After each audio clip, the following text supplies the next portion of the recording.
Hi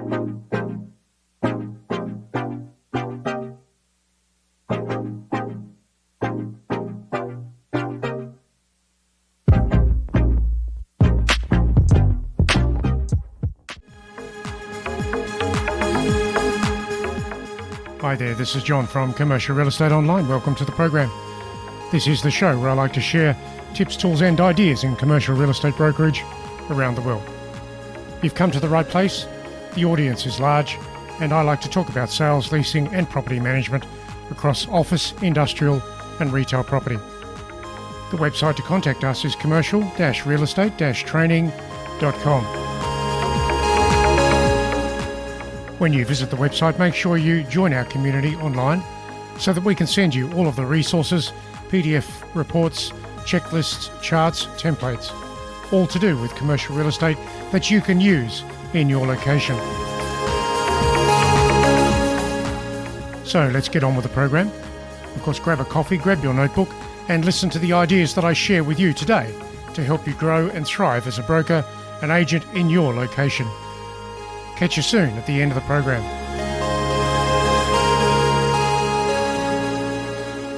Hi there, it's John from Commercial Real Estate Online. Welcome to the program today. In this particular topic, I want to take you into the aspects of understanding the tenancy mix and the lease documentation as part of a sale process. So if you're involved with sales, this is a very important part of understanding how you can optimize sales for your clients in this property market. So, are you selling investment property? Then this topic is for you. Now, as a special note, I will put the link to the article here with this particular post so that you can go to the article, print it off, and have it ready to refer to when any particular investment sale comes up with tenants in occupancy and or vacancies as well. So that's the program. Let's get on with the audio and I'll catch you at the other end.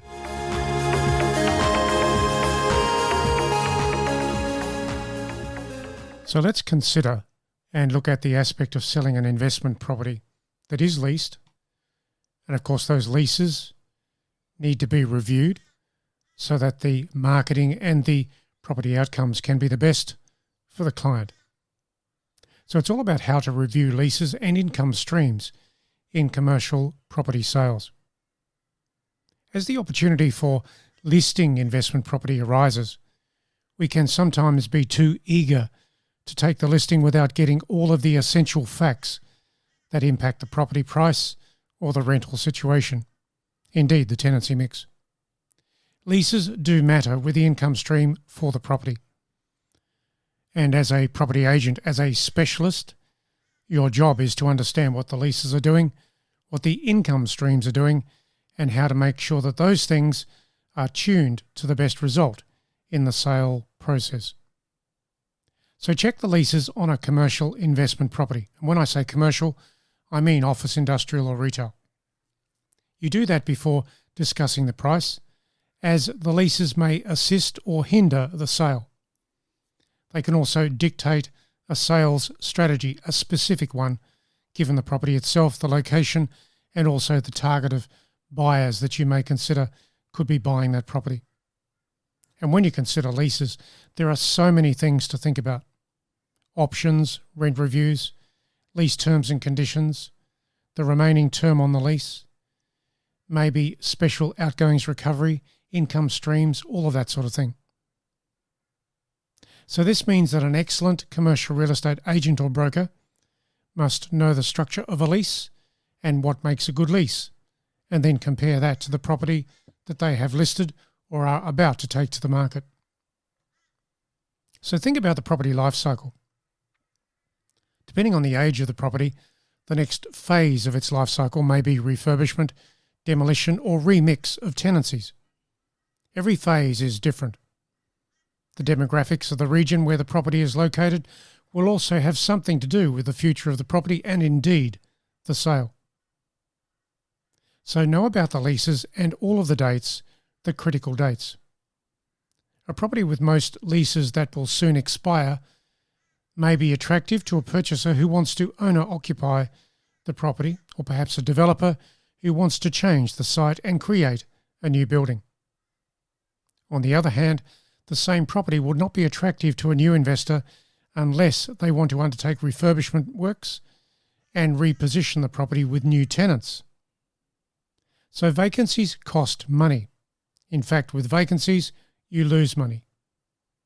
So know the differences in property occupancy, the formula of that, and the target market that will suit the asset.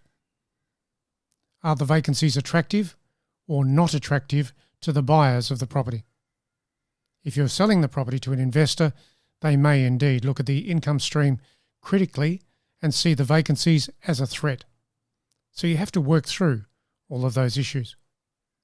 Decisions in property today are based on strategy, needs, and timings.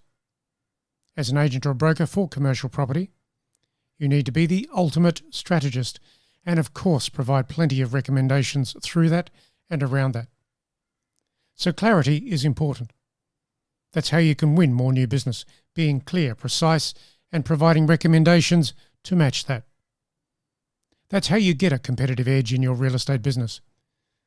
Being clear, precise, and providing recommendations. The ordinary agents who really are not experienced enough don't know how to provide recommendations. They might think that they are, but indeed they're not. Recommendations are deep comments relating to the property, the market, the marketing, the target market, the buyers, the campaign, all of that sort of thing to get the best result for the client. And indeed, the client is interested in the best result. So you need to think about that. And your dialogue has to match into that. Talk about strategy and solutions. Show the client the confidence that you have in your ideas and promotional processes. And don't be a generic agent. Being a generic agent in today's market is a waste of time. Be a very specific specialist when it comes to the property type and the location. I'll just repeat for you. Don't be generic. Be very deep and be very specific. That's how you win more business. So when looking at the potential sale of a property, the lease aspects requiring future awareness and understanding of the sale include all of the following. The rent review profiles. What are the rent reviews? Are they solid, well-timed, or just geared to the consumer price index? How will the rent reviews change over the cycle of each particular lease, and how will that enhance or impact the overall cash flow for the client, the property buyer? Also look for the market reviews and see if they are well timed and if indeed they are relevant to today's property market. The next point is the lease expiries. These are always of concern if the property requires a stable cash flow. So look at multiple lease expiries close to each other in date and location, which may consist of the most of the lettable area in the building. So the more vacancies that you have in a short period of time, the greater the threat to the buyers. And of course, the income stream, unless the buyers are specifically focused on getting a vacant property that they can renovate or work with. The option periods. From a landlord's perspective, lease options are not always good as they can frustrate the property's future. It depends on what the landlord thinks they want to do with the property over time. It is worth noting that many large shopping centres and malls do not allow lease options as part of an initial lease negotiation. Why is that? Well, the landlord knows that giving a lease option on the lease to the tenant is likely to restrict what the landlord may want to do with the lease when the lease comes to expiry. And of course, the landlord can renegotiate a new lease with the tenant if they really want to keep them. But if the landlord wants to do something specific with that property involving that space, the landlord may want that vacancy to occur. And of course, the landlord may want to move the tenant around anyway. That's why options are not always a good thing. Experienced landlords do not generally agree with option periods within a lease negotiation at the start of the lease. Now let's look at the details of current incentives with existing tenants. This is something for you to look into. Some lease incentives impact the property for months or even years. The incentives could be rent-free, discounted rent, that sort of thing. When the property is to be sold, these incentives must be offset or discharged as settlement, as the future purchaser may not want to take over the burden of such incentive, which could literally involve cash. Now, most astute and experienced buyers would find those incentives that exist with the existing tenants as part of the sale process, and then they are likely to discount the potential price by the value of the incentive that they may need to take over as part of the process of purchasing the property. So now let's look at outgoings recoveries. It pays to check the leases to see precisely what the outgoings recovery may be by tenant, by location, by tenancy, as that outgoings recovery can impact the property sale or buyer interest. The outgoings recovery relates to the outgoings for the building that the tenant or the tenants may contribute towards. So knowing the differences in leases, particularly net leases, will allow the landlord to recover some of the building's outgoings, the operating costs. The leases will tell you what is recoverable. You then need to consider how that works and how beneficial that could be to the sale of the property. The net income stream, the resultant net cash flow from the property after the outgoings have been discharged and paid. So some tenants could be paying for those outgoings in part or in whole, and you need to know how that works. In a property with many different tenants, you'll need to look at a spreadsheet to see how the outgoings recoveries are split between the tenancies, and then consider how that can work when it comes to the sale timing that you're working towards. The next topic to consider is the history of the income and expenditure performance in the asset. Now, I always go back at least 3 years to check these numbers to see the significant changes in the outgoings over time. You are looking for overly large imbalances in outgoings from year to year that indicate that something important has changed or impacted the property, or a strategy has occurred that you need to know about. Get reasons for any changes of this type so that any astute buyer can be given logical explanations when it comes to a particular property and a particular change in the history of income and expenditure performance. Now, I did say to you I would go back 3 years. That allows me to see what the property outgoings have been. I would then break down the outgoings into different types of categories. For example, rates and taxes. They always take a big slice of property performance. Then I would look at risk as in insurance, and then energy. Once I've broken all of those out into separate amounts, I'll then look at maintenance and how that is impacting the property, and whether that is indeed an average or a good average when compared to other properties in the same location of the same type. So I've mentioned a number of different things here for you to think about. The current budget of income and expenditure performance is something for you to check through. Every commercial investment building of any type should function according to a budget each year. And the details should be available for your review as part of selling the asset. Parts of the expenditure significantly impact the property, and they, of course, are the rates and taxes, which I mentioned. They can take about a third of the building expenditure, perhaps even more, and you need to know that. Get to know these rates and taxes, what the averages are for other properties in the regional area.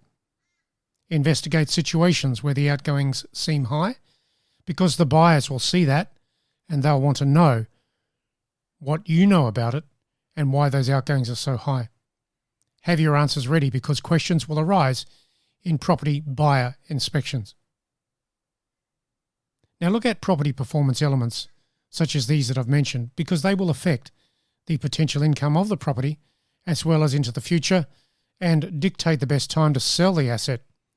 You may have some things to fix as part of that income stream review and investigation. So the property sale timing. Once you've looked at the things that I've mentioned here, now you need to think about the property sale timing. In an ideal world, would the time of the sale be something that would be special so that the income is optimized and the outgoings are controlled to acceptable levels? You would time the sale for that. This cannot always be done, of course, especially in markets like today where it's changing. But you should know where you stand on property performance before proceeding with a sales program. So understand what the property performance is, how it compares to other properties of similar type in the same location. Look at the income streams, the gross and net income streams, the outgoings, the operational costs. Do all of that before you start to market the property. Have your answers ready. The strengths and weaknesses of cash flow should always be identified when you take a property to the market. You've got to have that information at your fingertips to know about it, to have it broken down into tenancies, lease document impacts, risk matters, and also the projected income streams over the next 18 months or so. Because the leases will go on for the next 12, 18 months or even 2 or 3 years, maybe 5 years. Understand how the projected income streams can affect the property and how you'll need to talk about that when you're talking about selling the asset. Logical reasons should be provided for any sales campaign when it comes to the cash flow, the income stream, and the net income. That's how you prepare the property for sale, and you, as the specialist agent, get the job done well.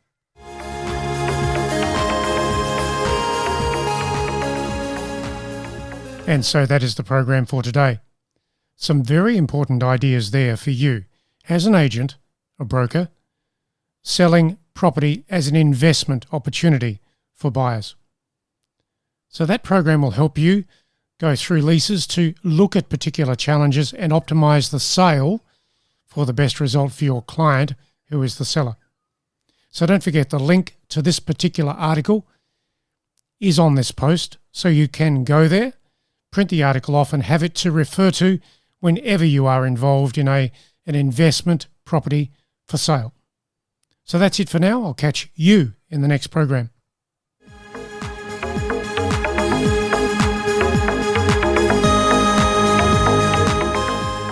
And so that was the program for you today. Some ideas there that you can use in commercial real estate. Of course, visit our website frequently because we're always sharing ideas there as well about commercial, industrial and retail property, sales, leasing or property management. The website to contact us is commercial-real-estate-training.com. And whilst you're there, sign up with our community online so that we can send you more details, templates, tips, checklists, all of those things, plus more, to help you thrive and grow as a real estate agent in your location. So today's program, you will have had some ideas there that you can implement in your location. Remember that commercial real estate is all about people, conversations and connections. Enjoy the momentum and I'll catch you in the next program.